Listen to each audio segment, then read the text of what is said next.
Es las 12:40 de la mañana, March 8, 2014. Kuala Lumpur International Airport is quiet, in the way only international hubs can be at that hour. Calm on the surface, electric underneath. Malaysia Airlines Flight 370, a Boeing 777 packed with 239 souls, lines up on the runway for a routine red-eye to Beijing. The cockpit is composed. The cabin lights glow softly. Families text, "Good night." The engines spool up. Within seconds, the aircraft accelerates into the dark Malaysian sky. No distress call, no sign of trouble. Just another long-haul flight, disappearing into the night. But this would become the flight that broke aviation's sense of certainty forever. This is the story of how a modern airliner vanished, in an era where we believed technology made that impossible, and how the truth became more unsettling with every passing hour. The climb is smooth. Cleared to flight level 350, the aircraft heads northeast over the South China Sea. Air traffic control handoffs are routine. 45 minutes after takeoff, as the jet approaches the Waypoint IGARI, the boundary between Malaysian and Vietnamese airspace, the final calm radio transmission echoes across the frequency. "Good night, Malaysian 370. It sounds ordinary, polite, unremarkable. Seconds later, the aircraft's transponder stops transmitting. On air traffic control screens, the plane simply disappears. In aviation, aircraft are tracked by secondary radar, which depends on a transponder broadcasting identity, altitude, and speed. When that signal stops, the aircraft vanishes from civilian radar. Military primary radar can still detect a physical object in the sky, but it does not provide detailed flight data. At 1:21 a.m., MH370 becomes a ghost. Vietnamese controllers expect the check-in call. It never comes. For 18 minutes, no one realizes that a fully loaded Boeing 777 is missing. When Vietnamese ATC contacts Malaysia asking about the aircraft, confusion sets in. Malaysia believes the aircraft is in Vietnamese airspace. Vietnam says it never arrived. A multinational search begins in the South China Sea, focused on the last known civilian radar position. Time is critical. If the aircraft has crashed, survivors would need immediate rescue. Search planes and ships scour the waters. There is nothing, no debris, no oil slick, no emergency beacon. It is as if the plane evaporated. Then comes the first bombshell. Malaysian military radar data reveals that after disappearing from civilian screens, the aircraft turned sharply west, crossed back over the Malaysian peninsula, and flew northwest up the Strait of Malacca before vanishing near the Andaman Sea. This wasn't a random drift. It was a controlled maneuver. The aircraft executed deliberate turns, including one that increased bank angle beyond typical autopilot behavior. Whoever was flying knew exactly what they were doing. The implications are chilling. A catastrophic mechanical failure would not explain such precise navigation. A fire or sudden emergency might trigger an immediate descent or diversion, not a calculated route, avoiding national air defense zones. The aircraft even appeared to subtly adjust course to avoid entering Thai military airspace. These were not erratic movements. They were intentional. At first, theories swirl around lithium-ion batteries in the cargo hold. Known fire risks if damaged. Could SMO have incapacitated the crew? But even that fails to align with the flight path. The aircraft did not descend rapidly. It did not divert to the nearest airport. It maintained altitude and followed established airways, blending into normal traffic patterns. That is not how an uncontrolled emergency behaves. Meanwhile, 5 agonizing days pass before the public learns about the westward turn. The delay fuels suspicion. Trust erodes. Governments appear uncertain, and still no wreckage. Investigators begin comparing MH370 to previous aviation disasters. In 2005, Helios Airways Flight 522 crashed after cabin depressurization incapacitated everyone on board due to hypoxia. The aircraft continued on autopilot until fuel exhaustion. Could MH370 have experienced something similar? But the difference is crucial. Helios followed its programmed route. MH370 deviated. It turned. It navigated with precision that suggests active human control. Radar analysis reveals subtle manual inputs minor. Heading corrections inconsistent with a simple autopilot track. The aircraft even appeared to sidestep other commercial traffic by approximately 15 nautical miles, a move unlikely without awareness of surrounding airspace. Flight simulator recreations show the initial sharp turn near IGARI exceeded typical autopilot bank limits, increasing from 25 degrees to 38 degrees. That sharper angle prevented the aircraft from entering Thai air defense territory. It was not accidental. It was strategic. Attention turns to the geopolitical complexity of the region. Airspace boundaries converge near Igarka, creating a procedural gray zone. Singapore controlled part of the sector, but delegated operational responsibility to Malaysia. Malaysia habitually handed aircraft to Vietnam slightly earlier than the official boundary.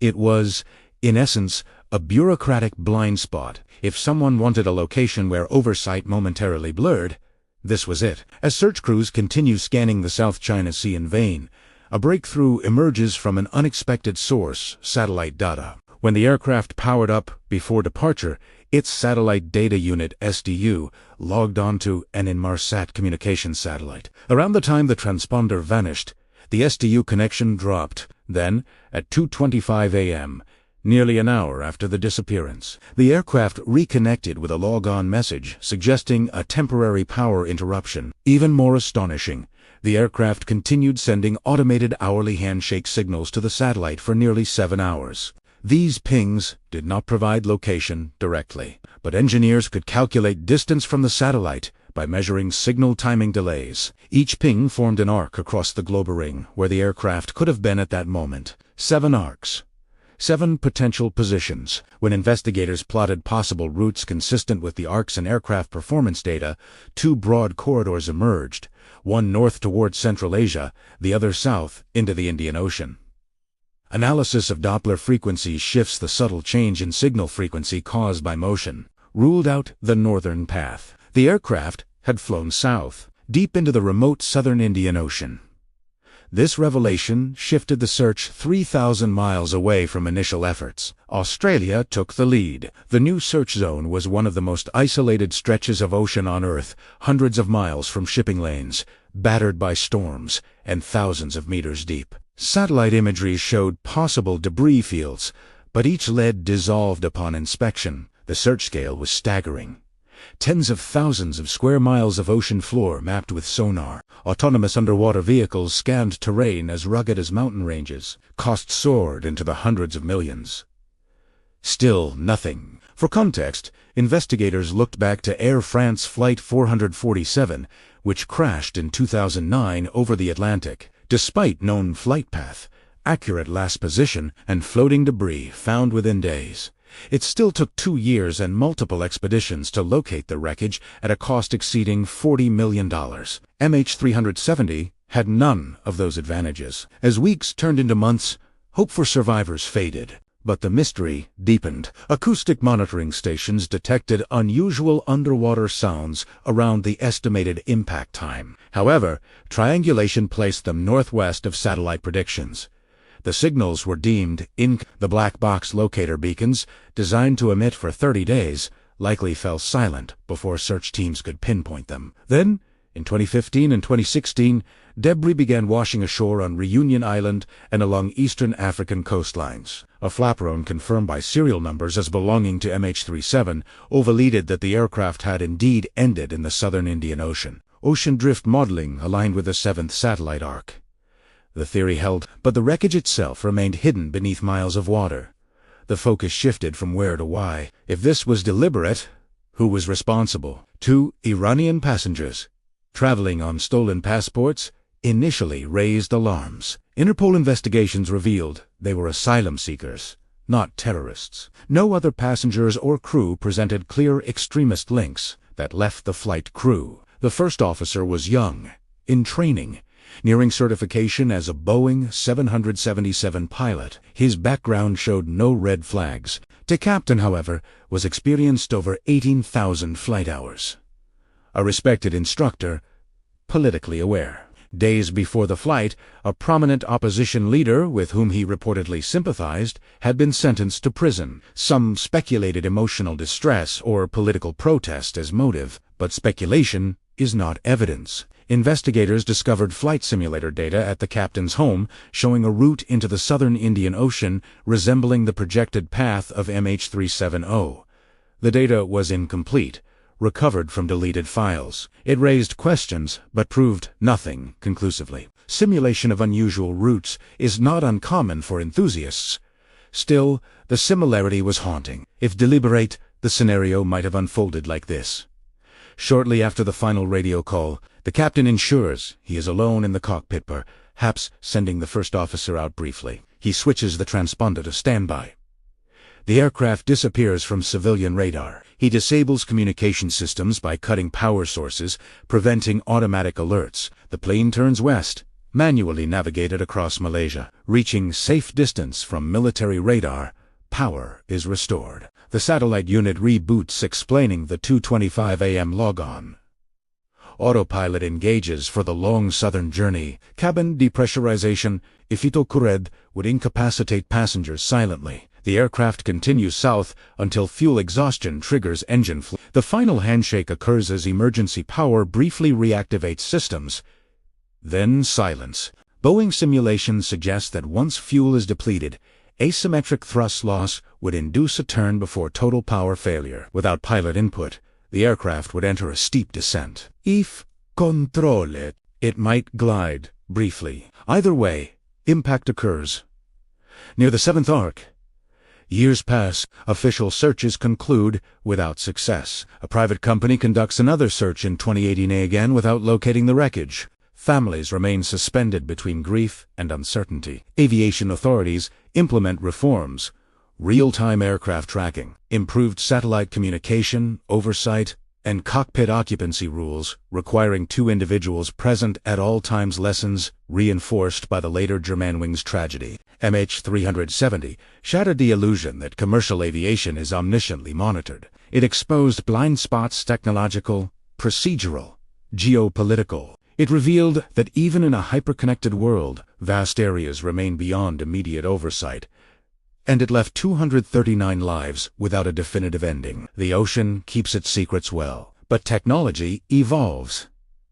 Data modeling improves. Private initiatives continue advocating for renewed search efforts near refined drift analyses, suggesting areas slightly north of previous scans. The possibility remains that one day, sonar will trace the unmistakable outline of a Boeing 777 resting on the seabed. Until then, MH370 stands as aviation's greatest enigma story of vanishing signals, calculated turns, and unanswered questions echoing across the darkest corners of the planet. What makes MH370 different from every other aviation disaster isn't just that it crashed, it's that it disappeared first. In the digital age where your phone can be tracked to within meters and aircraft stream terabytes of data across continents, we assumed a commercial jetliner could never simply vanish. That assumption died on March 8, 2014. To understand the final hours, we need to reconstruct them through fragments, radar shadows, satellite handshakes, performance modeling. After the westward turn across Malaysia, the aircraft tracked northwest along Airway N571, a published route frequently used by commercial traffic. Blending into established corridors reduces suspicion on military radar screens. A lone unidentified target is concerning. A target on a known airway is routine. Whoever was flying understood that psychology. At 2:03 a.m., Malaysia Airlines operations attempted to contact the cockpit via satellite messaging. No response. At 2:22 a.m., military radar recorded the aircraft near Wadwain Mekar. Minutes later, radar contact was lost as the plane moved beyond coverage. 3 minutes after that loss, satellite systems registered the 2:25 a.m. log-on handshake. Power interruption, reboot. Systems alive again. From that point forward, the aircraft entered its long, silent migration south. Hourly, pings 3:41, las 4:41, las 5:41, las 6:41, 7:41 each one, confirming the aircraft was still airborne, still powered. still moving. Imagine the enormity of that. While families believed their loved ones might be in the South China Sea, the aircraft was potentially thousands of miles away, crossing empty ocean under starlight. Investigators analyzed Doppler shift to estimate velocity direction relative to the satellite. The data suggested a steady southern track at cruising altitude. Weather radar reconstructions show storm cells in the region. The presumed heading of approximately 188 degrees may have subtly adjusted to avoid turbulence while remaining clear of Indonesian and Indian defense zones. Precision without communication. Then comes the final handshake at 8:19. A incomplete signal, consistent with power interruption following fuel exhaustion. After that, nothing. No more pings. No emergency locator transmission. Silence. Absolute. Boeing engineers simulated fuel burn based on departure load approximately 49,000 kg. With engines consuming fuel over 7.5 hours, flameout likely occurred first in the right engine, causing autopilot compensation. If no pilot intervened, asymmetric thrust would induce roll and descent. When the second engine failed minutes later, electrical power would collapse. Disengaging autopilot. The auxiliary power unit might auto-start briefly, explaining the last satellite attempt. But without fuel, even that would fail. The descent profile remains debated. A controlled glide could reduce debris field size, sinking largely intact. An uncontrolled spiral dive would fragment the aircraft extensively. The absence of widespread floating debris suggests either high-speed impact with rapid sinking or controlled descent in a remote region far from shipping routes. Ocean depth in the search zone exceeds 4,000 meters in places. At those depths, wreckage becomes a needle in a mountain range. In 2016, confirmed debris, PCs, interior panels washed ashore on Reunion, Mozambique, Tanzania. Ocean drift simulations retroactively aligned with impact near the seventh arc. Yet drift modeling depends on currents, winds, and time variables that introduce uncertainty. Slight changes in initial location can produce wide dispersal differences years later. Multiple independent analyses have proposed refined search zones slightly north of prior scans, citing satellite burst, timing offset BTO, and burst frequency offset BFO modeling nuances. Some experts argue the aircraft may have glided farther than originally estimated, expanding potential impact corridors. Others believe previous sonar coverage already included the most probable site. The debate continues among aviation analysts, oceanographers, and satellite engineers. The human dimension, however, remains raw. Families of passengers have campaigned relentlessly for renewed searches, transparency, and accountability. Annual memorials honor the 239 lives lost: engineers, students, parents, children. For them, this is not a technical puzzle. It is unfinished grief. Closure requires evidence: a wreckage site, flight recorders, answers. The captain hypothesis persists because it aligns with available data, but it remains unproven. No manifesto, no confirmed psychological breakdown, only circumstantial threads. Simulator routes, political context, opportunity. Aviation history contains rare but real cases of pilot suicide, including Egyptair 990 and Germanwings 9525.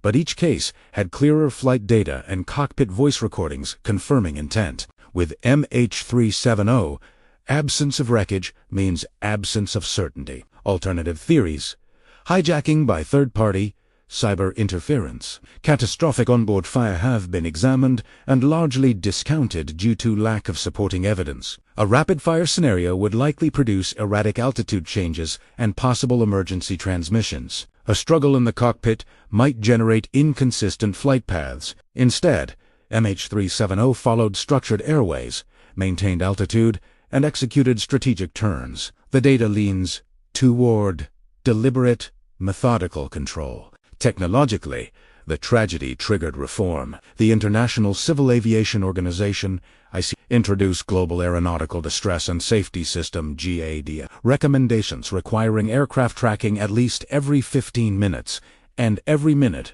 during distress. Airlines adopted enhanced satellite streaming for flight data. Transponders became harder to disable without alert. The industry acknowledged that the world must never again lose track of a commercial aircraft for hours. And yet, the ocean remains vast. Over 70% of Earth is water. Much of its floor is less mapped than Mars. The southern Indian Ocean is particularly hostile. High waves, deep trenches, powerful currents. Searching it requires patience, funding, and political will. Governments must balance cost against probability. Private companies step in when public budgets retreat. In 2018, a private exploration firm conducted a no-find, no-fee search covering additional seabed. It too ended without locating the wreckage. But advances in autonomous underwater vehicles, sonar resolution, and data analytics continue. Each year, technology improves. What was undetectable in 2015 may not be in 2027. The unanswered question lingers. Was there someone conscious at the controls in the final minutes? If yes, did they guide the aircraft into a remote resting place deliberately, or did incapacitation occur earlier, leaving autopilot to carry out the programmed route until fuel exhaustion? The difference changes the narrative from tragedy to intentional act. Without flight recorders, we may never know. Still, probability converges near the seventh arc. Statistical modeling of satellite data consistently narrows likely zones. Ocean drift studies reinforce southern Indian Ocean impact. The mystery is not infinite. It is geographic. Somewhere beneath those waves lies a Boeing 777, likely remarkably intact, flight recorders preserved in cold darkness. The story of MH370 is not just about aviation. It is about certainty undone. It is about how systems designed for safety can be circumvented by knowledge of those systems. It is about geopolitical blind spots and bureaucratic assumptions. It is about families waiting for answers in a world addicted to instant information. For experts, MH370 became a case study in satellite forensics. Engineers reverse-engineered handshake protocols never intended for navigation. Mathematicians built probability arcs from microsecond timing differences.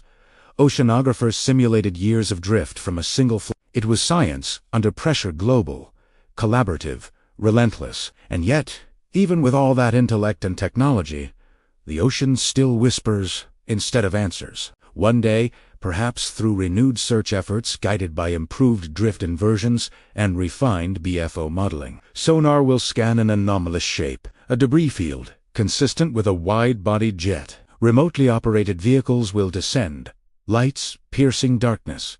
The outline of wings, the distinctive 777 landing gear. The letters faint but visible. That moment will rewrite the narrative from mystery to solved tragedy. Until then, MH370 remains suspended between data and doubt. A flight that departed normally.